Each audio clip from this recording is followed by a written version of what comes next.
Bienvenidos a una emisión más de Pulso Universitario TVUGED SPAUGED, en donde abordamos temas de interés para todos ustedes. Este programa es gracias a la colaboración de TVUGED y el SPAUGED, por lo que agradecemos las atenciones recibidas para la emisión de este programa. En esta ocasión tenemos como invitada a la doctora en investigación psicológica Angélica M. Lechuga Quiñones. Muy bienvenida, Angélica. Muchas gracias por la invitación. Gracias. Mire, voy a hacer una breve reseña de su currículum. Es licenciada en psicología, maestra en ciencias sociales en especialidad en salud, doctora en investigación psicológica, profesora e investigadora del Instituto de Investigaciones Científicas, docente de la Facultad de Medicina y Nutrición, miembro del Sistema Nacional de Investigadores, líneas de investigación es conducta suicida en adolescentes y jóvenes y estudios en la violencia con una perspectiva de género. Bienvenida seas a tu programa, es un placer, un gusto estar aquí para escuchar toda aquella información que tú tienes para todos nosotros, que es de mucha importancia en la actualidad para todos nuestros estudiantes. Sí, muchas gracias. Pues para mí es verdaderamente un placer poder abordar esta temática, la cual es mi pasión desde muchos años. Estamos hablando nosotros del acompañamiento saludable a los estudiantes. Y entonces yo quisiera que me platicaras un poquito de ti. O sea, ¿qué significa la UGED para ti y cómo llegas a ser docente? Bien, pues yo desde muy temprana edad he trabajado con adolescentes y jóvenes en diferentes asociaciones. A muy temprana edad empecé a dar clases de artes plásticas en estudiantes de secundaria, porque además el arte es una de mis pasiones también y en ella creo que he encontrado muchas cosas saludables que he podido trabajar con niños y jóvenes.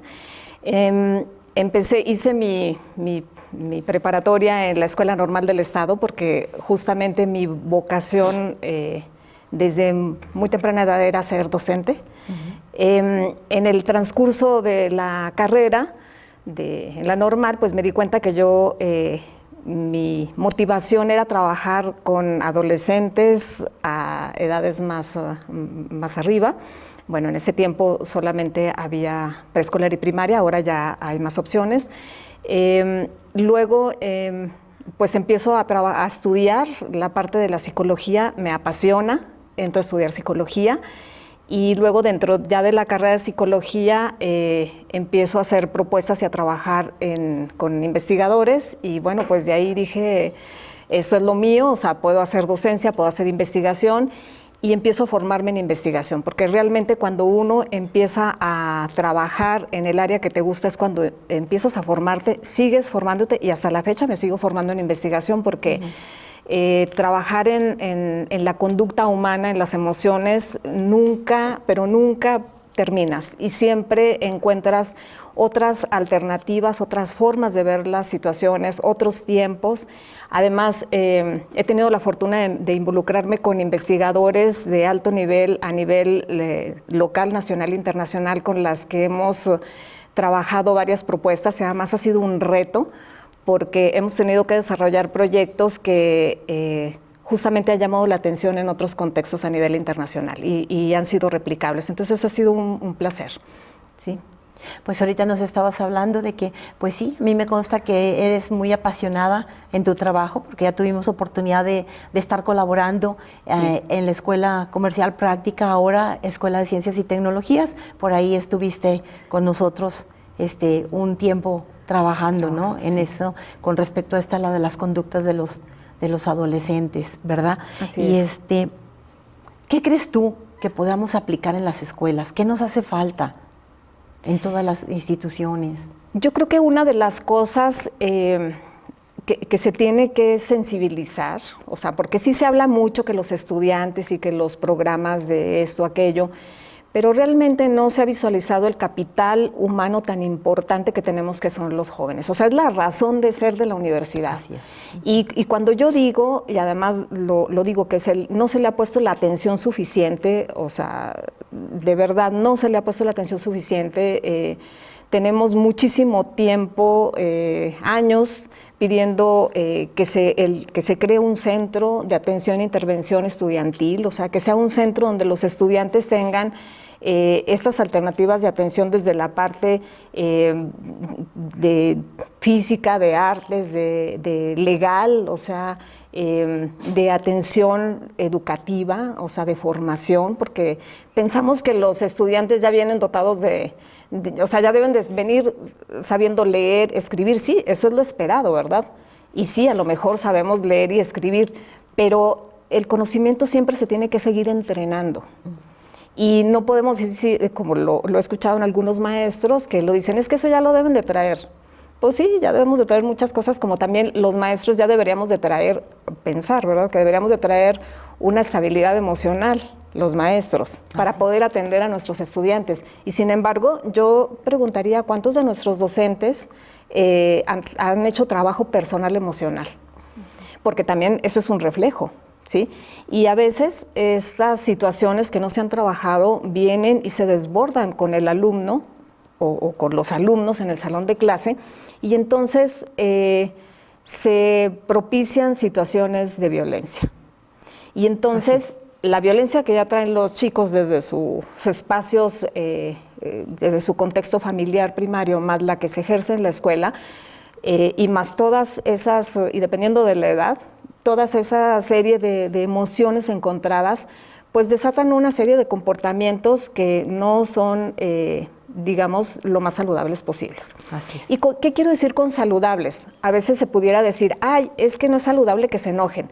Sí, el enojo es saludable. La forma de sacarlo, eso es lo importante. O sea, ¿cómo aprendemos a decir, tengo derecho a enojarme, tengo derecho a sentirme triste, y además es válido, pero las estrategias de cómo afronto ese enojo, esa emoción de tristeza, eso es lo importante, y ahí es donde tenemos que capacitarnos, porque además los docentes tenemos una responsabilidad muy importante, porque los muchachos pasan la mayor parte del tiempo con nosotros en la escuela. Y si no ofrecemos espacios saludables, entonces pues se propician otro tipo de situaciones, pero además vemos con tristeza la conducta suicida, la depresión, la ansiedad, que son temas que no es que no hayan existido antes, sino que ahorita pues se pueden visualizar de muchas maneras, ¿no? Y entonces yo empiezo, hace muchos años empezamos el maestro Alberto Terrones y yo empezamos a trabajar con el comportamiento suicida. Y entonces vimos que va más allá de lo que la prensa dice, que fue que se suicidó porque lo dejó la novia, porque lo regañó el papá, porque no. Eso tiene un componente todavía más profundo, y ya ahorita tenemos otro tipo de cosas que no solamente es el regaño o el abuso en diferentes tipos que ha vivido el joven o la joven de violencia, sino también hay estudios ya muy documentados que tiene que ver con lo que se consume a nivel de alimentación en los estudiantes, lo que se consume en música, en videos, en todas esas cosas que tenemos ahorita de acceso a nivel cibernético, que pueden influir en el comportamiento emocional de los estudiantes, ¿sí? Y entonces los maestros tendríamos que de alguna manera tener en cuenta muchos de estos elementos para poder atender, y digo atender, no que se les dé terapia, porque pues para esto se tiene que tener un entrenamiento, justamente, ¿verdad? Sino que sí tener, observar. El que observemos a nuestros estudiantes es muy importante, el que les demos atención. Yo recuerdo en algunos casos que hemos tenido de ser un estudiante, yo solo necesito que alguien me escuche. Sé lo que tengo que hacer, pero solo necesito que alguien me escuche. Un chico de 16 años con intento de suicidio, ¿no? Cuando platicábamos con él. Entonces, creo que hay mucho que hacer, hay que ponerle mucha atención a este capital humano tan importante que tenemos, que es la razón de ser de la universidad, porque pues sabemos que si no hay estudiantes, pues no hay universidad. Pues no tenemos trabajo. Y ahorita lo estamos viendo, ¿no? O sea, a la universidad le dicen, aumente su matrícula. Pues sí, pero ofrézcale, porque cómo le ofrecen algo a la población que no le ponen atención. Y lo vemos, o sea, cómo ha tenido éxito la iniciativa privada en cuanto a la educación, pues porque ha habido un descuido de la universidad pública que le ha dado espacio a la universidad privada, que no estoy diciendo que sea malo, al contrario, pues esto nos debería de mover un poco más y decir, perfecto, aquella parte me cubre cosas que nosotros podemos cubrir, pero ¿qué estamos haciendo nosotros para atender esta situación, ¿no? Sí, y esto se viene, todo esto en contexto, pues siempre lo hemos tenido, ¿no? Siempre hemos tenido muchas problemáticas con los chicos, con los alumnos, en realidad, pero a raíz de la pandemia esto se vino más fuerte, ¿no? Como que no estábamos acostumbrados, la pandemia vino a decirnos, quédate en tu casa, convive con tu familia, cuando antes no lo hacíamos. Antes era un ratito y ahora era 24 horas estar ahí, entonces pues muchas veces se abocaron a estar en el internet, que era donde era su vía de escape, porque no podía salir, ¿no? Y entonces vienen todas estas deficiencias en nuestros alumnos, en donde pues dejaron a un lado muchísimas cosas, ¿verdad? Pues yo creo que pudiéramos atribuirle una situación importante a la pandemia. Dicen que a veces nos tienen que suceder cosas que nos hagan tocar fondo para que pueda emerger todo lo que hay ahí detrás de ciertos comportamientos, ¿no? Y creo que la pandemia tuvo muchos focos, por un lado, propiciados para que se metiera a todo el mundo a estas tecnologías que ya estaban, pero que había un atraso desde la industria, había un interés ahí. Pero también fue importante ver la cuestión de la salud. ¿Por qué? Porque fue tan interesante ver el nivel de fortaleza del individuo, que explicó que algunas personas se enfermaran y otras no, estando en las mismas condiciones. Pues su nivel de calidad, con lo que está construido esa máquina preciosa que es el cuerpo. Y esa no solamente se alimenta de lo que se consume de la comida necesariamente, se alimenta del contexto, de las emociones, de lo que se ve, de lo que se transmite. Y ahí es donde se pudo ver de qué estamos hechos. Dicen que ante cualquier desafío se ve de lo que está hecha la persona. Y creo que podemos sacarle muchas cosas positivas a los desafíos. Yo siempre les digo a mis estudiantes que los desafíos nos muestran de qué estamos hechos y también de qué nos podemos ir haciendo. Entonces creo que este evento pudo visualizar todavía la gran cantidad de posibilidades de observar dónde podemos trabajar. Y entonces, claro, se le dio ahora sí se puntualizó la parte importante que es trabajar sobre la cuestión emocional. Así es, algo muy, muy importante para todos los seres humanos. Para todos, no solo para los estudiantes. Lo que pasa es que se focaliza mucho en los estudiantes, pero habría que ver, sí, los jóvenes, ¿por qué? Porque son con los que ejercemos un mayor poder por ser los adultos. Pero a ver qué tal visualicémonos en los padres, en los maestros, o sea, ¿qué pasó también con esta población, no? Así como bien tú lo mencionas, ¿no? ¿Qué pasa con los padres? Pues a final de cuentas también somos seres humanos que también sentimos y pues realmente tendremos que hacernos la pregunta, ¿no? ¿Estamos realmente conscientes y preparados como para saber manejar nuestras propias emociones? Porque decirlo es muy fácil, pero hacerlo es muy, muy difícil. A veces como maestros, y yo lo digo en forma personal, pues nos llegan esos tipos de conflictos, ¿no? Pues que ya nos enojamos en un lado, que nos enojamos en otro y todo, y traemos esa bola de emociones encontradas y llegamos al aula y entonces dices tú, pues aquí están ellos y ellos no tienen la culpa de lo que te está pasando, ¿no? Entonces, ¿qué hacemos? Pues poner en alto y decir, ¿saben qué? Hoy no puedo estar con ustedes. ¿Por qué? Porque no estoy bien. Entonces, es el transmitir esas emociones que nosotros no sabemos hacia dónde canalizarlas. Y muchas veces, pues, entras al salón y ahí explotas. Y dices tú, bueno, ¿qué culpa tienen los alumnos, ¿no? Claro. De todo eso que tú traes. Lo mejor es, pues, bueno, tener a lo mejor esa preparación, esa capacitación, pues, ¿qué se le puede decir? Cursos para poder manejar esas emociones que traemos dentro nosotros, ¿verdad? Claro, yo creo que esta vida nos da pues una lección constante de seguirnos entrenando y preparando. O sea, entrenarnos en emociones es eso, entrenarnos, porque los desafíos que nos presenta el contexto, el medio, los alumnos, cada alumno es un desafío. Sí. Cada alumno es un desafío, aunque hay comportamientos muy similares, porque bueno, uno se mimetiza, se mete en el contexto y replica comportamientos, los imita, pero realmente cada individuo somos un desafío para el otro. Y digo para el otro, sea el padre de familia, aunque tenga gemelos, aunque tenga hijos, es un desafío cada hijo. Es un desafío la relación que se tiene en pareja y con los hijos, o las diferentes formas de tener una pareja ahora, ¿sí? Es un desafío los compañeros, o sea, los pares. Y ahora con todas estas modalidades que nos falta hacer también un acto de sensibilización, porque efectivamente ahora, lo mencionabas muy bien, maestra, que dices, hoy los chicos a veces vienen, me siento con características, hoy quiero pensar como mujer y hoy quiero pensar como hombre y mañana no sé.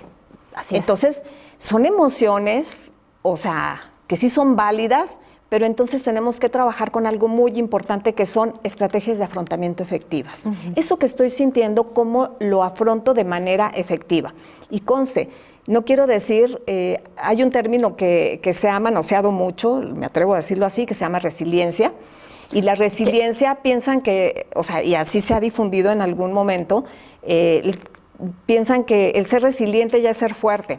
Y bueno, vamos a aclarar, el término resiliencia es tomado de la física, en donde tiene que ver con descomponer aquellos cuerpos, o sea, ponerlos a altas temperaturas en donde se deformen, y una vez que ya se le quita la temperatura, vuelve a su estructura natural.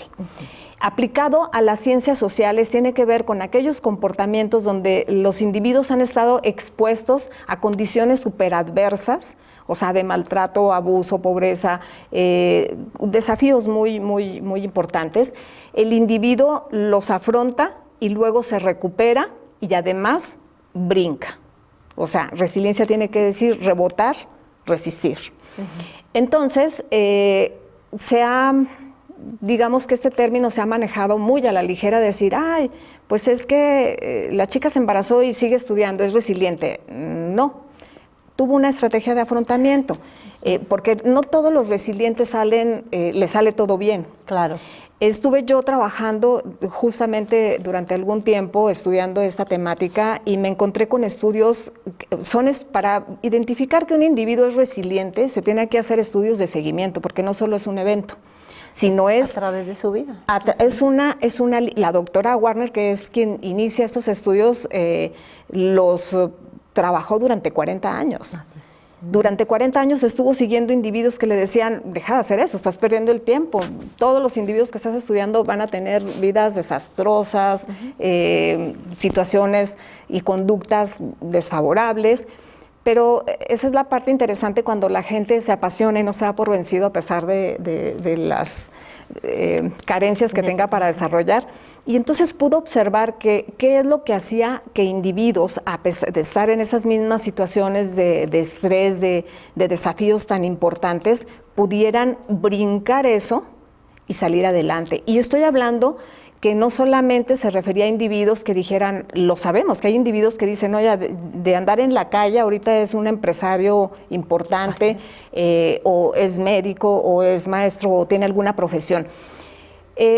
Sí, tenemos esos casos importantes, pero también tenemos que valorar esos casos donde individuos que han estado en situaciones y en condiciones superadversas, al menos han tenido y permanecido en un trabajo, no se han ido con situaciones de adicciones que repliquen a otros, pero al menos han mantenido. Esta doctora, veo que algunas gentes fueron muy exitosas, otras no necesariamente se fueron, o sea, se quedaron en el hoyo, pero hubo individuos que al menos mantuvieron un trabajo, que formaron una familia, que estuvieron ahí educándose, formándose en nivel educativo.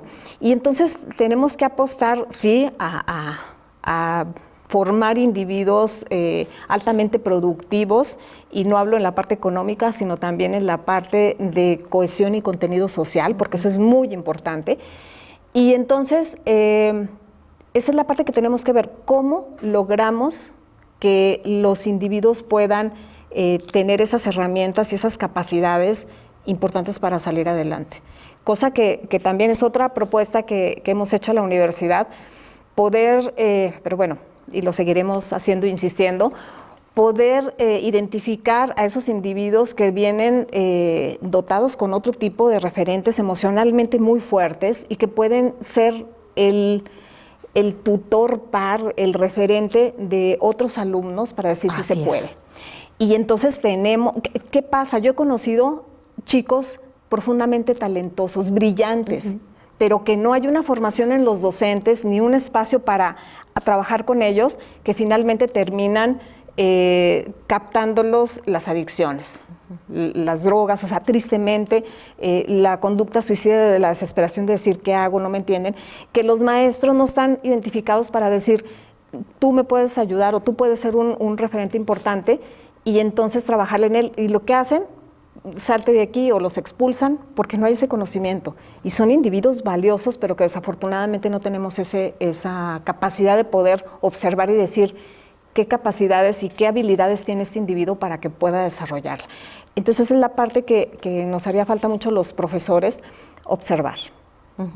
Así es. Entonces, eso nos lleva a lo que nosotros ahí precisamente en el sindicato, en el SPOGED, pues estamos muy inmersos en esto, ¿no? En la preparación de los docentes, en ofertarles diplomados, cursos que realmente hablen y que les dejen, o sea, que hablen de esta preparación, ¿no?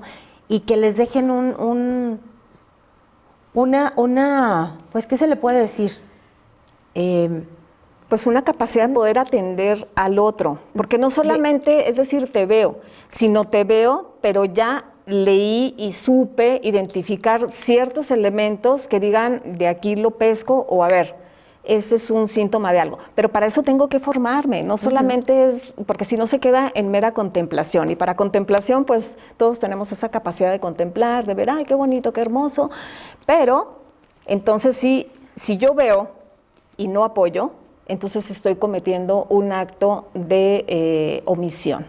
Y también la omisión, pues tiene sus repercusiones, ¿verdad? Así es. Sí. Por eso te comentaba, sí, el doctor Eric Hernández Cosaín, pues está muy inmerso en esto, ¿no? Está en esa situación de que dice, a ver, trae un curso, pero que le sirva a los maestros, o sea, para su labor docente. Porque él analiza todas estas situaciones y sí, dice, hay que buscar cursos que le ayuden al docente para que pueda tener una apertura con todos sus alumnos, ¿no?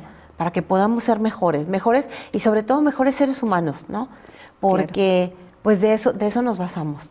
Claro, y aquí es importante, no solamente, porque sí se enfoca en eso, traen cursos que para que les ayuden a sus alumnos a desarrollar ciertas, sí, de manera indirecta puede ser, pero a ver, yo diría, la formación personal, porque efectivamente, si tú te tratas con amabilidad, tú personalmente, lo que vas a proyectar en el otro, y hablo específicamente de los estudiantes, lo vas a tratar con amabilidad y respeto. Claro. ¿Sí?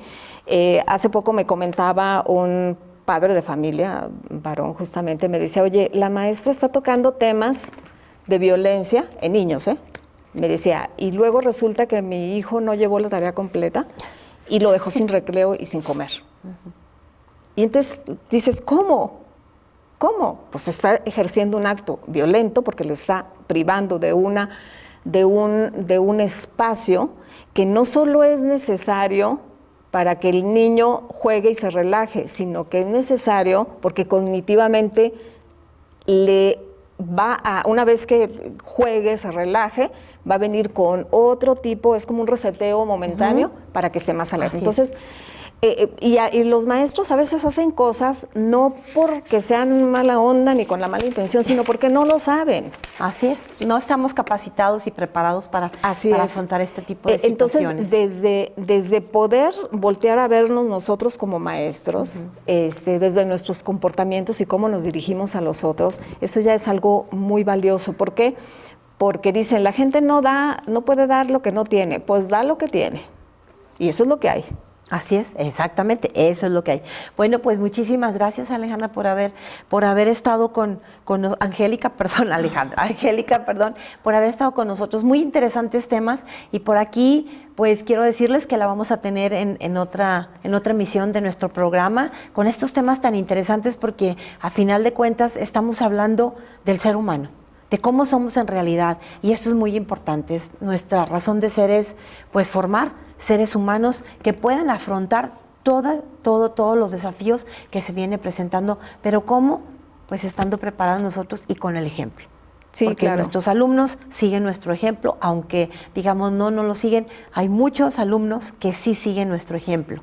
Claro, es lo que le llamamos nosotros, somos los tutores de vida de los estudiantes. Así es. Y como tutores de vida tenemos una responsabilidad impresionante, y hablo de tutores, que hay algunos que pueden ejercer ese referente negativo, pero otros positivo, y entonces tenemos un compromiso muy, muy importante, y esa es la invitación a prepararnos para ello. No hay de otra, o sea, tenemos que ponernos a leer, a prepararnos para poder observar de manera más focalizada y minuciosa, y poder entonces emprender estrategias de apoyo y ayuda a los otros, ¿no? No solamente hablo de los estudiantes, sino también incluso a nuestros compañeros profesores. Así es. Bueno, pues muchísimas gracias por estar en esta emisión de TV UGED, SPA UGED. Nos vemos en la próxima emisión. Muchas gracias.